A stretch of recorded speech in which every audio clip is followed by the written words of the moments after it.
अस्सलाम वालेकुम, welcome to word IQ। आज की वीडियो का हमारा टॉपिक है न्यो रियलिज़म, जिसको स्ट्रक्चर रियलिज़म भी कहते हैं। तो चलते हैं अपने टॉपिक की तरफ।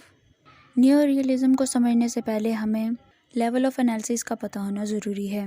लेवल ऑफ एनालिसिस के बारे में हमारे चैनल पर डिटेल वीडियो मौजूद है। डिस्क्रिप्शन बॉक्स में आपको इसका लिंक भी मिल जाएगा। अभी के लिए हम बता दें कि लेवल ऑफ एनालिसिस क्या है।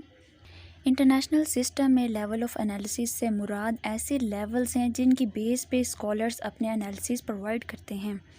डायग्राम में मौजूद फर्स्ट लेवल ऑफ एनालिसिस हमें वाइट सर्कल में मिलता है, जिसको इंडिविजुअल लेवल भी कहते हैं। इस लेवल में इंडिविजुअल्स की पर्सनैलिटी, परसेप्शंस, एक्टिविटीज़ और चॉइसेस को डील किया जाता है। डायग्राम में मौजूद ब्लू सर्कल सेकेंड लेवल को शो करता है, जिसे स्टेट और नेशनल लेवल भी कहते हैं। इस लेवल में स्टेट से रिलेटेड एक्टिविटीज़ को डील किया जाता है, जिसमें government, economy, interest group, national interest, state के अंदर मौजूद पॉलिसीज़ और नेशनलिज्म वगैरह शामिल हैं। डायग्राम में मौजूद ब्लैक सर्कल थर्ड लेवल को रिप्रेजेंट करता है, जिसे इंटरनेशनल सिस्टम भी कहते हैं। इस लेवल में इंटरनेशनल लेवल में मौजूद एक्टिविटीज़ को डील किया जाता है, जिसमें international norms, multinational corporations, international government corporation and alliances वगैरह शामिल हैं। लास्ट वीडियो में हमने क्लासिकल रियलिज़म के बारे में बात की, जिनके arguments first and second level of analysis पे बेस करते हैं। उनका कहना है कि जैसे फर्स्ट लेवल, जैसे इंडिविजुअल्स के बारे में उनका कहना है कि ह्यूमन नेचर ग्रीडी है, सेल्फिश है, और स्टेट भी ह्यूमन नेचर की तरह ही है, और वो दोनों लेवल्स को आपस में मिलाते हुए कहते हैं कि ये दोनों अपने मफाद के लिए कुछ भी कर सकते हैं, चाहे इससे दूसरों का नुकसान ही क्यों ना हो जाए। जबकि हमारे आज के टॉपिक नियो रियलिज़म वालों का कहना है कि फ़र्स्ट और सेकंड लेवल ज़्यादा इम्पोर्टेंट नहीं है, ज़्यादा इम्पोर्टेंट थर्ड लेवल है, जिसे हम इंटरनेशनल सिस्टम कहते हैं। ये वो पॉइंट था जिसे जानने के लिए लेवल ऑफ एनालिसिस की इंफॉर्मेशन होना ज़रूरी थी। न्यो रियलिज़म और स्ट्रक्चर रियलिज़म को केनेथ वॉल्ट से एसोसिएट किया जाता है, जो कि ज़्यादातर थर्ड लेवल ऑफ एनालिसिस पे फोकस करते हैं, और ये लास्ट 40 ईयर्स से ज़्यादा अहमियत की हामिल है।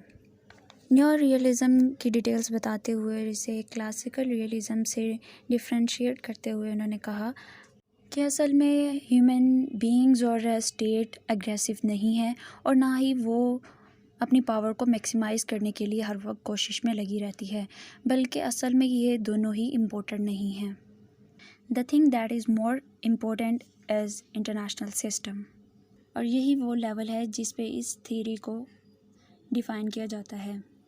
केनेथ वॉल्ट ने theory of international politics book लिखी, जिसमें उन्होंने नियो रियलिज़म के बारे में डिटेल से बताते हुए कहा कि जैसे कि इंटरनेशनल सिस्टम अनार्किक है, जिसमें नो सेंट्रल गवर्नमेंट है, उसमें स्टेट को अपने आप को चैलेंजेस के लिए रेडी करना चाहिए, और जो भी परसीव चैलेंजर है जिससे उनको ख़तरा है, उसके ख़िलाफ़ अपनी पावर को इंक्रीज़ करना चाहिए, और यहाँ तो दूसरी स्टेट के साथ अलायंस में चले जाना चाहिए, जिससे उनकी पावर इंक्रीज़ हो सके।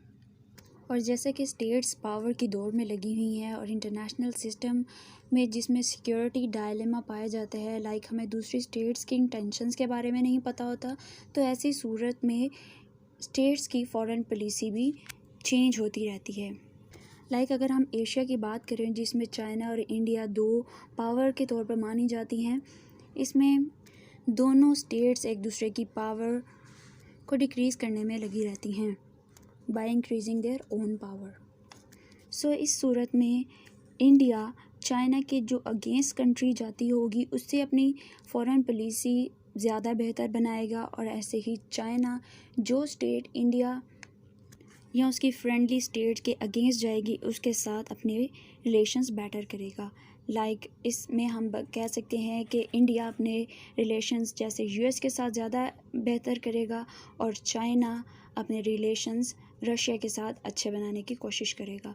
सो जो फॉरेन पॉलिसी है वो डिपेंड करती है इंटरनेशनल स्ट्रक्चर, इंटरनेशनल सिस्टम पे, और इसमें स्टेट्स और इंडिविजुअल लेवल का ज़्यादा अमल दखल नहीं है। As the states are rational actors, मतलब स्टेट एक अक्लमंद एक्टर के तौर पर माना जाता है, जो कि पीस की कोशिश करेगा अमन लाने की कोशिश करेगा, लेकिन अगर मुमकिन ना हो सके अमन लाना तो फिर वो कॉन्फ्लिक्ट की तरफ जाएगा। ये है जी वॉल्ट की थ्योरी, जो कि मिनिमाइज़ करती है अक्ररेंस ऑफ वॉर को। स्ट्रक्चर रियलिस्ट स्टेट को ऑर्डर करती है, लाइक पावर से रिलेटेड हर स्टेट का एक रैंक करती है कि फ़र्स्ट कौन सी है, सेकंड कौन सी स्टेट है, और इनके हिसाब से सिस्टम को समझने के लिए नंबर ऑफ़ ग्रेट पावर्स को समझना ज़रूरी है। और इस थ्योरी के तहत सबसे बेस्ट जो पोलैरिटी है वो बाइपोलैरिटी मानी जाती है, जिसमें स्टेट्स बैलेंस रहती हैं और ज़्यादा वॉर के चांसेस नहीं होते।